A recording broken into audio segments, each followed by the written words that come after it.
12টার সময় ফোন এসছে আমার বউয়ের ফোনে। ফোন করে বলেছে যে এরকম আপনার মেয়েকে সিবিআই হেফাজতে নিয়েছে, আপনি 40 লক্ষ টাকা নিয়ে আসুন, যদি আউটসাইড দ্য কোর্ট, নাহলে কিন্তু আমরা কোর্টে প্রডিউস করব। তারপর মেয়েকে লোকেট করলাম, মেয়ে ঠিকই আছে। এর মধ্যে ওরা আবার বউকে ফোন করে বলছে মেয়ের ফোনে ফোন করলে কিন্তু মেয়েকে আর পাবেন না। এটা নর্মাল ফোনেও ফোন এসছে, হোয়াটসঅ্যাপেও ফোন এসছে। ফ্রডও হতে পারে, সেটা বলে ঠিক আছে, সমাজে ভালো লোক আছে খারাপ লোক আছে এটা না, কিন্তু যদি পলিটিক্যাল অ্যাঙ্গেল হয় তাহলে খুব নিম্নরুচির নিম্নমানের রাজনীতি। এইসব জিনিস তো আর আমার বিরোধী দল করবে। বিরোধী দলের পায়ের তলা দিয়ে মাটি সরে গেলে এই পথ নিতে পারে। ভোটের মুখে ভাটপাড়ায় উপপুর প্রধানের স্ত্রীকে সিবিআই এর নাম করে হুমকি ফোনের অভিযোগ। আর এই ঘটনায় পার্থ ভৌমিক এবং সোমনাথ সেনের নিশানায় অর্জুন সিং। ভোটের মুখে উপপুর প্রধানের স্ত্রীকে সিবিআই এর নাম করে হুমকি ফোনের অভিযোগ। সিবিআই মেয়েকে হেফাজতে নিয়েছে বলে স্ত্রীকে ফোন, অভিযোগ তৃণমূলের উপপুর প্রধানের। ভোটের মুখে এবার ভাটপাড়ায় সিবিআই এর নামে হুমকি ফোনের অভিযোগ। আর এই ঘটনায় পার্থ ভৌমিক এবং সোমনাথ সেনের নিশানায় অর্জুন সিং। ভাটপাড়ার উপপুর প্রধানের স্ত্রীকে সিবিআই এর নাম করে হুমকি ফোনের অভিযোগ। সিবিআই মেয়েকে হেফাজতে নিয়েছে বলে স্ত্রীকে ফোন, অভিযোগ করছেন তৃণমূলের উপপুর প্রধান।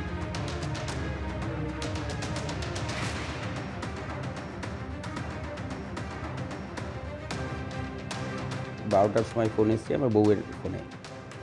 ফোন করে বলেছে যে এরকম আপনার মেয়েকে সিবিআই হেফাজতে নিয়েছে, আপনি 40 লক্ষ টাকা নিয়ে আসুন, যদি আউটসাইড দ্য কোর্ট, নাহলে কিন্তু আমরা কোর্টে প্রডিউস করব। তারপর মেয়েকে লোকেট করলাম, মেয়ে ঠিকই আছে। এর মধ্যে ওরা আবার বউকে ফোন করে বলছে মেয়ের ফোনে ফোন করলে কিন্তু মেয়েকে আর পাবেন না। এটা নর্মাল ফোনেও ফোন এসছে, হোয়াটসঅ্যাপেও ফোন এসছে।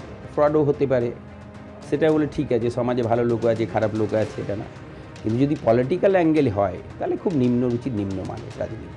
এইসব জিনিস তো আর আমার বিরোধী দল করবে। বিরোধী দলের পায়ের তলা দিয়ে মাটি সরে গেলে এই পথ নিতে পারে। একদিকে তৃণমূল বারবার অভিযোগ করে আসছে যে এজেন্সি দিয়ে তাদের প্রত্যেককে হেনস্থা করা হচ্ছে, আর সেই ঘটনার মধ্যে এবার হুমকি ফোনের অভিযোগ। ভাটপাড়ার উপপুর প্রধান তিনি অভিযোগ করছেন যে তার স্ত্রীকে সিবিআই এর নাম করে হুমকি দেওয়া হয়েছে। সিবিআই তার মেয়েকে হেফাজতে নিয়েছে বলে তার স্ত্রীকে ফোন করে হুমকি দেওয়া হয়েছে বলে অভিযোগ। আমি খালি একজন পরাজিত বন্ধুর মুখ দেখতে পাচ্ছি। পরাজয় নিশ্চিত জেনে এখন বাইরে থেকে ভুয়ো নাম্বার দিয়ে সিবিআই এর নাম করে থ্রেট করা হয়। কেউ যখন যুদ্ধে পরাস্ত হয় তখন তার কাছে এছাড়ার কোনো অল্টারনেটিভ রাস্তা থাকে না।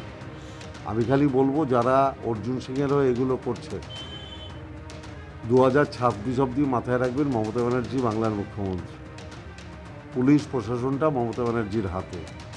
কে করছেন এগুলো কিন্তু বেরোবেই। আপনার বিরুদ্ধে কিন্তু সরকার আইনত ব্যবস্থা নেবে।